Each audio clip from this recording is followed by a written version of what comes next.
Takže nachádzame sa na Hannover Messe 2014, urobíme si celkom krátku prehliadku po retail stánku, ale najprv je tu Kissling, to je naša sesterská firma vlastne, ktorá vyrába tieto stroje tak na výrobu otvorov do rozvádzačov, ale potom aj na zapájanie rozvádzačov.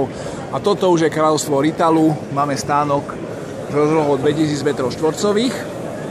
A je tu v skratke predstavené všetko, čo máme. Ľavá časť je orientovaná na IT, to znamená serverovne. Hlavne momentálne náš aj kontajnerový, ale aj nekontajnerový systém Rimatrix S, ktorý je momentálne lídrom celej IT časti. Okrem toho v IT časti si je množstvo datových rozvádzačov, serverových skríň a počítačové siete. No a táto pravá strana je orientovaná skôr tak praktickejšie ako inokedy. Myslím, že stánok je veľmi pekný, vzdušný. Pravá časť tuto vpravo sú partnery, to znamená firmy Eaton, Siemens a kadejaké ostatné, ktoré používajú naše komponenty zvláštnym spôsobom. Alebo sú pre nich vyrábané špeciálne produkty a tuto pred nami už vidíme lídra, pretože táto celá výstava je orientovaná na integráciu ostatných firiem, ktoré k nám pribudli nedávno. To je firma Apple napríklad a Kissling. Toto je napríklad stroj Kissling, to je vlastne vrchol stroj Kissling na zapájanie.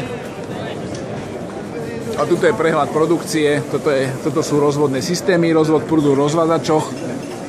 Toto sú teraz systémy nosných ramien, pre ovládacie skrinky, vľavo sú pulty a PC skrine, hygienic design rozvádzače, malé skrinky bežné.